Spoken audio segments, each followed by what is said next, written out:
मित्रांनो, मी आज तुम्हाला प्रेझेंट टेन्समधले दोन टेन्स हे कंपॅरिझन करून शिकवणार आहे. त्याआधी तुम्हाला टेन्स म्हणजे काय हा माहीत पाहिजे. तर टेन्स म्हणजे काय, तर वर्बचा फॉर्म, कुठल्या पण वर्बच्या फॉर्मला आपण टेन्स म्हणतो. ओके. आणि टेन्सचा जो वापर आहे, टेन्स आपल्याला काय सांगतो, तर टेन्स आपल्याला टाईम सांगतो. कोणाचा? Time of any action verb, और स्टेटिव्ह वर्ब. ओके. टेन्स काय आहे, तर टेन्स वर्बचा फॉर्म आहे. मग तो कुठला पण वर्बचा फॉर्म असू द्या, पहिला, दुसरा, तिसरा, चौथा आणि पाचवा. आणि टेन्स आपल्याला काय सांगतो, तर टाईम म्हणजे ॲक्च्युअल टाईम आपल्याला सांगतो. जी घटना होते त्याचा ॲक्च्युअल टाईम आपल्याला, म्हणजे प्रेझेंट, पास्ट आणि फ्युचर. ओके. तर त्याआधी आपल्याला थोडे बेसिक टर्म माहीत पाहिजे. तर आपल्याला आधी फॉर्म माहीत पाहिजे वर्बचे. V1, V2, V3, V4 आणि V5. ओके. तर आपला पहिला जो वर्ब आहे तो काय आहे, तर बी आपला वर्बचा पहिला फॉर्म आहे. बी म्हणजे काय, तर असणे. ओके. बीचा जो सेकंड फॉर्म आहे तो काय असतो, तर वॉज आणि वर असतो. ओके. बीचा थर्ड फॉर्म काय असतो, तर बीन असतो.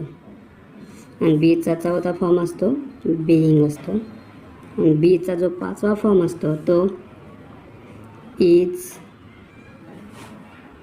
एम आणि आर. ओके. आपल्याला तर हे माहीतच आहे. आणि दुसरा जो वर्ब आहे तो आहे हॅव. ओके. हॅवचा जो सेकंड फॉर्म असतो तो असतो हॅड. थर्ड पण काय असतो, हॅडच असतो. जो चौथा असतो तो काय असतो, हॅविंग असतो. जो पाचवा असतो तो काय असतो, हॅज असतो. ओके. आणि तिसरा जो वर्ब आहे तो आपला आहे डूचा दुसरा फॉर्म काय असतो, तर डीड असतो. तिसरा फॉर्म काय असतो, तर डन असतो. चौथा काय असतो, तर डुईंग असतो. आणि पाचवा काय असतो, तर डज असतो. ओके. तर बी आहे, जो बी वर्ब आहे आपला, तर तो काय असतो, state of being. State of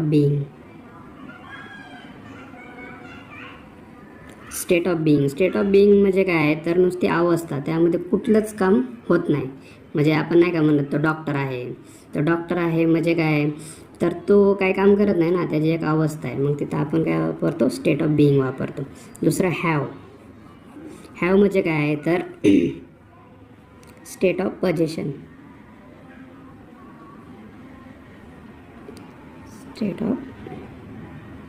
state of position म्हणजे काय, तर आपल्याकडे काहीतरी आहे. ओके. आपण नाही का, माझ्याजवळ पेन आहे, माझ्याजवळ गाडी आहे, माझ्याजवळ घर आहे. ह्यात पण काय काम होत नाही. ह्यात काय, स्टेट ऑफ पोझिशन म्हणजे काय, तर आपल्याजवळ काहीतरी आहे. ओके. आणि हे जो आहे तो ॲक्शन वर्ब आहे, डेट. ओके.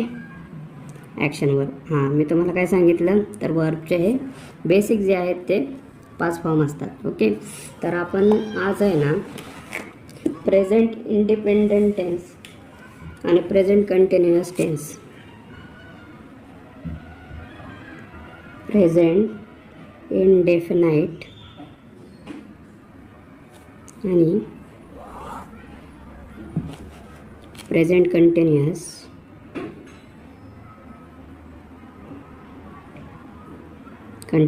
टेन्स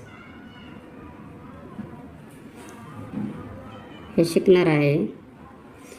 आणि ते पण आपण कंपॅरिझन करून शिकणार आहे. ओके.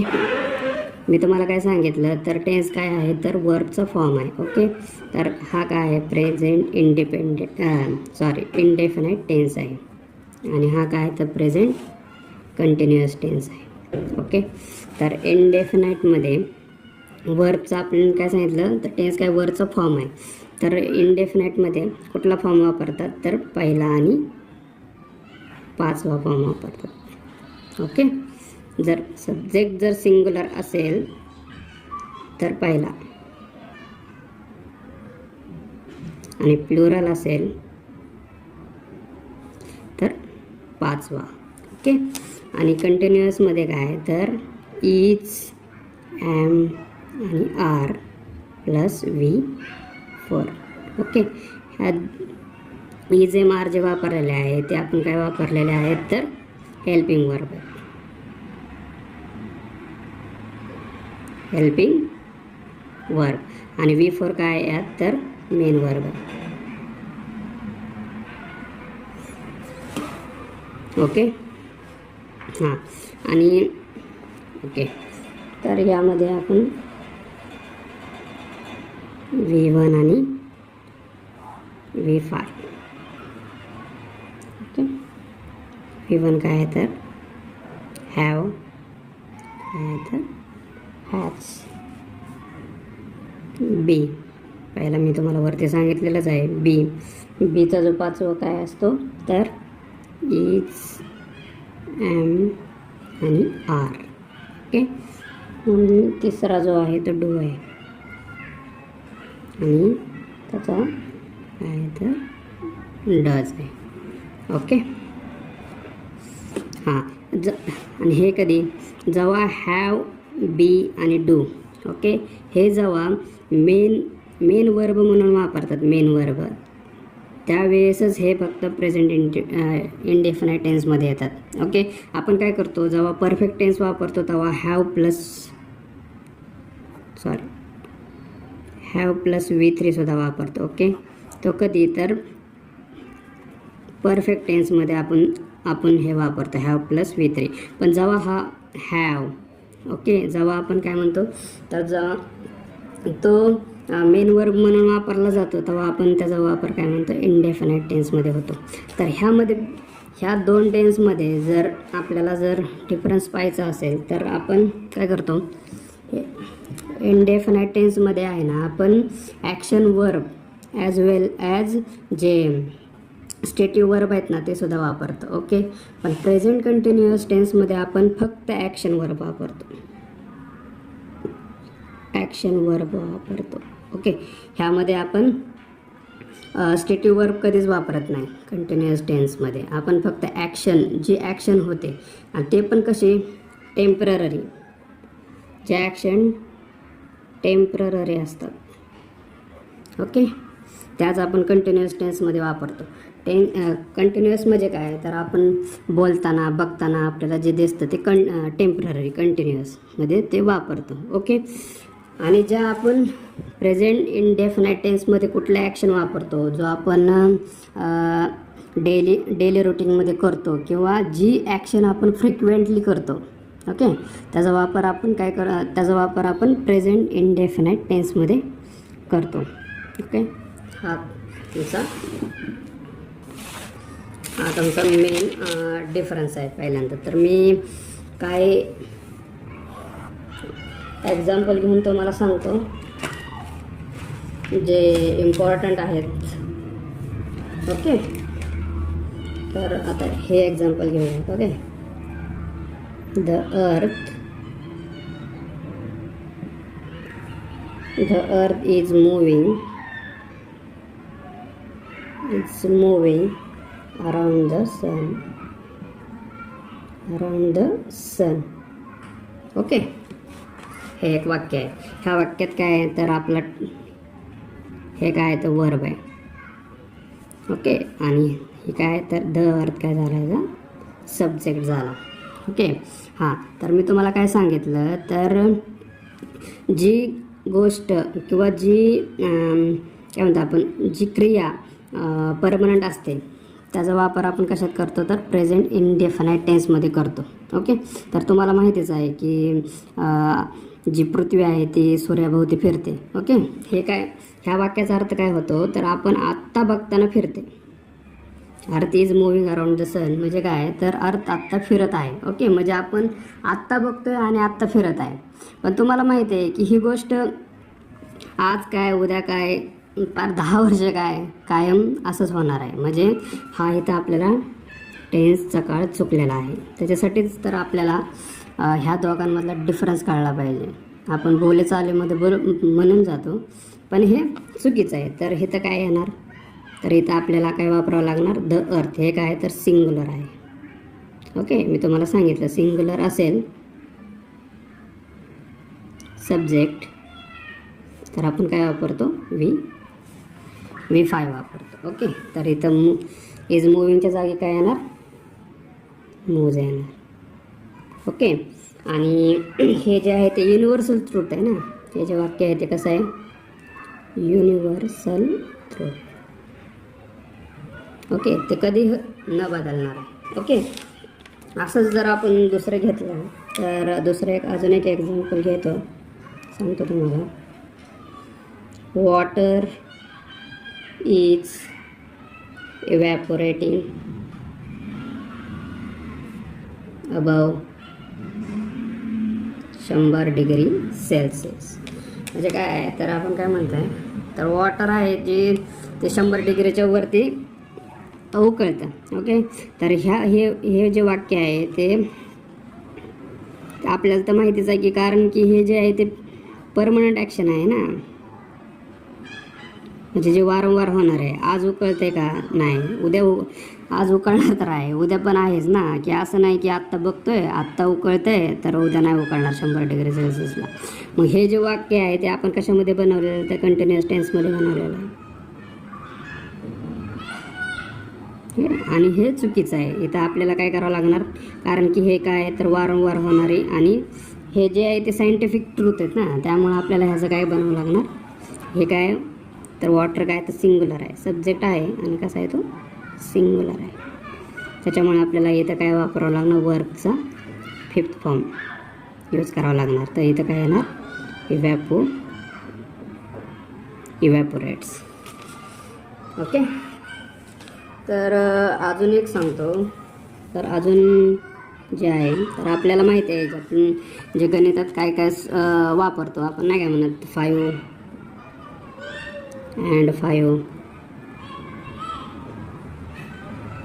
is making 10. ओके, हां, हे तर काय, हे काय आपलं तर वर्ब आहे. ओके, आणि हे काय आहे तर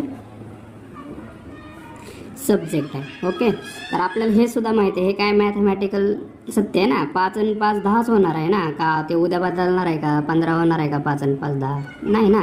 त्यामुळे हे पण वाक्य चुकीचं बनवलेलं आहे. तर आपल्याला काय वापरावं लागणार, इथे काय आहे, अँड वापरलेला आहे. 5 म्हणजे जेव्हा अँड वापरून 2 सब्जेक्ट जोडतो तेव्हा ते सिंग्युलर न राहता प्लुरल होतात. त्यामुळे इथं काय होणार, इथं पहिल्यांदा आर होणार, सॉरी आर नाही, इथं 5 and 5. हां, इथं काय होणार, मेकच्या जागी काय होणार, मेक होणार, मेकिंगच्या जागी. ओके, तर तुम्हाला काय बेसिक गोष्ट कळल्याच असतील. ओके, हां, तर आपण काय वापरतो, हां, आणि अजून टाईम सांगणारे मी तुम्हाला सांगितलं. टाईम कोण सांगतो, एक तर टेन्स सांगतो. ओके, टाईम एक तर कोण सांगतो, टेन्स सांगतो, नाहीतर ॲडवर्ब सांगतो. ॲडवर्ब नाही का म्हणतो आपण, टुडे, नेक्स्ट डे. ओके, हां, तर ॲड आणि यस्टरडे. ओके, तर टाईम सांगायच्या गोष्टी आपल्याला फक्त 2च करू शकतात, एक तर टेन्स टाईम कोण सांगू शकतो आपल्याला, एक तर टेन्स आणि दुसरं ॲडवर्ब ऑफ टाईम. ओके, तर मी काय तुम्हाला ॲडवर्ब लिहून देतो, जे ॲडवर्ब ऑफ फ्रिक्वेन्सी आहेत, ॲडवर्ब ऑफ फ्रिक्वेन्सी. ओके, तेवढ्या आहेत ते मी तुम्हाला लिहून देतो. Always, often,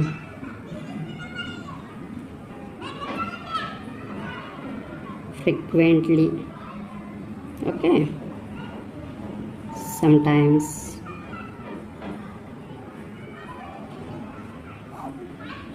never, usually.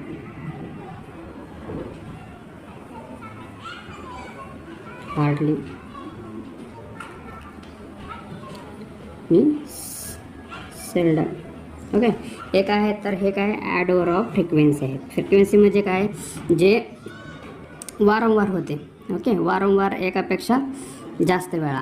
Okay, आणि हे जे आहेत हे जर ॲडवर्ब असले तर तुम्हाला हे एम पी सीचं एक्झाम्पल एम पी सीसाठी पण इम्पॉर्टंट आहे. कारण की आपल्याला काय माहिती आहे का, तर टाईम बघून आपल्याला टेन्स लावावा लागतो. ओके, तर आपल्याला काय तर टाईम बघून टेन्स लावावा लागतो. हां, आणि टाईम आपल्याला ॲडवर्बवरनं पण कळतो.